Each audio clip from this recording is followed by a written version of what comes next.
Halo teman-teman, perkenalkan nama saya Kersia Ecclesia Polii dengan NIM 732024-005 dari Program Studi Destinasi Pariwisata. Di dalam video ini saya akan membawakan materi mengenai korupsi.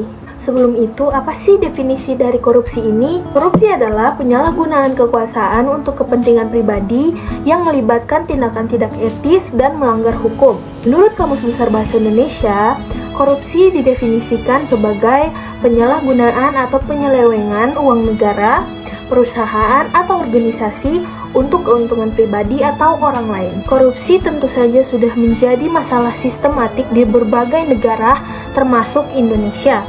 Nah, di Indonesia sendiri, korupsi bukan hanya dianggap sebagai pelanggaran hukum, tetapi juga dianggap sebagai budaya dan kebiasaan masyarakat yang tentunya sangat berdampak negatif bagi kehidupan bermasyarakat dan bernegara. Pada dasarnya, praktik korupsi dapat dibagi menjadi beberapa jenis, seperti penyuapan dalam bentuk uang atau sejenisnya, penggelapan atau pencurian uang rakyat, penipuan, dan yang terakhir adalah pemerasan.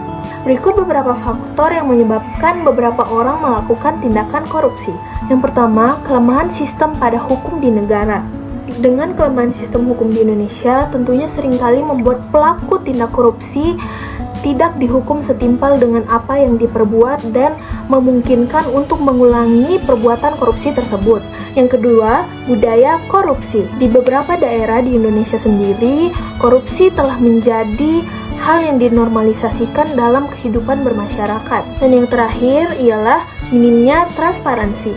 Kurangnya transparansi dalam pengelolaan anggaran dan pengadaan barang atau jasa tentunya membuka peluang besar bagi para praktik koruptif untuk melaksanakan tindakan korupsi.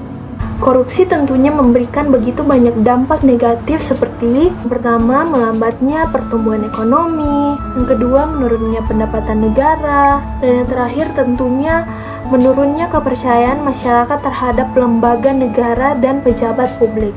Dengan melihat dampak negatif yang sangat merugikan masyarakat dan negara, tentunya harus ada langkah-langkah pencegahan untuk korupsi. Langkah pertama yang harus dilakukan untuk mencegah korupsi ialah kesadaran masyarakat atau sosialisasi terhadap masyarakat tentang betapa buruknya dampak negatif dari korupsi. Yang kedua, memperkuat sistem hukum seperti memberi sanksi yang lebih berat lagi terhadap pelaku tindak korupsi untuk memberikan efek jera. Dan yang terakhir, perlunya ada transparansi kepada publik dalam pengelolaan anggaran atau keputusan strategi lainnya. Dengan melaksanakan langkah pencegahan korupsi dengan konsisten, tentunya diharapkan korupsi dapat terminimalisir dan menciptakan lingkungan yang lebih adil, transparan, dan berintegritas dalam pemerintah serta kehidupan bermasyarakat. Sekian pemaparan materi mengenai korupsi dari saya. Bila ada kesalahan kata, saya mohon maaf karena saya hanyalah manusia biasa yang bisa salah juga. Terima kasih. Bye-bye.